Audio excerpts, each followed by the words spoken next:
Le monde est choqué par les actions d'Israël. Israël commet des atrocités. Israël est une honte. Israël tue des enfants. Le monde entier est choqué, mais Israël s'en fout. Pourquoi est-ce que Israël s'en fout? Parce que Israël, dans le fond, se dit, si d'autres personnes l'ont fait, pourquoi est-ce que moi je ne le ferai pas? Je n'ai pas été le premier à le faire et je ne serai pas le dernier à le faire. Et Israël répond à cette pensée qui domine dans le monde où la loi du plus fort est la meilleure, où le seul système de domination vis-à-vis de l'autre compte. Alors pourquoi est-ce que Israël se gênerait de faire une invasion quand on sait que les personnes qui se plaignent et disent que ce que fait Israël est honteux, eh bien leurs ancêtres ont fait pareil, Israël le sait, et ceux qui contrôlent les appareils étatiques des pays, des personnes qui sont choquées de ce que fait Israël, pensent exactement de la même manière qu'Israël. Les Arabes qui sortent dans la rue et qui crient que ce que fait Israël est honteux, leurs ancêtres et leurs dirigeants font exactement la même chose. Les Arabes, par extension, sont des Sémites. Les Sémites, ce sont des peuples qui n'ont fait que invasion sur invasion depuis 6000 ans. Les Akkadiens, les Assyriens,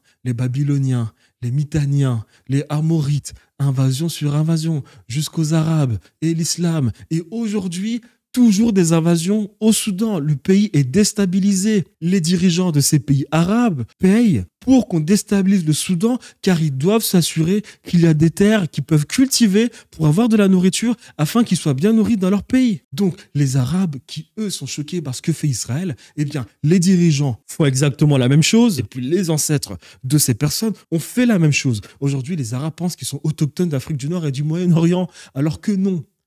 Les Arabes sont des personnes assez blanches quand même. Donc, quelles sont les conditions climatiques pour qu'on ait aujourd'hui, par exemple, en Afrique du Nord, des personnes qui puissent avoir la peau dépigmentée? Impossible. Et puis, de l'autre côté, c'est pareil. Les Blancs qui sont aussi choqués par ce que fait Israël, leurs ancêtres ont fait pareil. Et leurs ancêtres continuent de faire pareil. Invasion sur invasion. Les Hellènes, c'est-à-dire les Grecs, les Romains, plus précisément, les Siciliens, les Sartes, les Ombriens, les Samnites, les Latins, ce qu'on appelle les peuples de la mer, ont pratiqué des invasions. Depuis le Caucase, les Archéens, les Doréens, ce qu'on appelle les Grecs, ont pratiqué des invasions, ne cessaient de faire des guerres entre la Caspienne et la mer Noire, pour ensuite envahir une civilisation qu'on appelle le Minoenne. Puis plus tard, nous avons eu les Galates, les Celtes, qui aussi ont fait des invasions, toutes sortes du Caucase, ont envahi des territoires comme la Bretagne, la Grande-Bretagne. Ils ont remplacé des personnes qui étaient là bien avant eux, les Scots, les Gaëls, les Armoricains, les Bretons, avant eux-mêmes de se faire envahir par les Romains. Après les Romains, nous avons eu aussi les Anglo-Saxons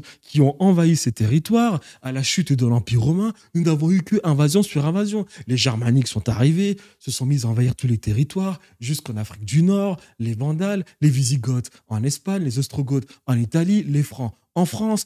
Et aujourd'hui, ces Germaniques contemporains on continue de faire les invasions, l'Angleterre dans le monde entier, la France à peu près pareil, les Hollandais en Indonésie, les Hollandais en Afrique du Sud, les Anglais en Afrique du Sud, les Anglais au Canada, en Australie, en Nouvelle-Zélande et aux États-Unis d'Amérique. Et aujourd'hui, toujours ces mêmes personnes, les Anglo-Américains et les Français, ne se gênent pas de vendre des armes et de participer au jeu des déstabilisations de beaucoup de territoires comme le Soudan. Alors pourquoi Israël se gênerait de pratiquer ce qu'elle fait aujourd'hui quand en plus on sait qu'Israël a trouvé le moyen de dominer ces pays? Des personnes qui sont aujourd'hui choquées. Voilà comment pense Israël. Israël pense en mode la loi du plus fort est la meilleure. Donc je ne vois pas qui va m'empêcher de faire mes invasions pour m'établir sur le territoire et contrôler la région.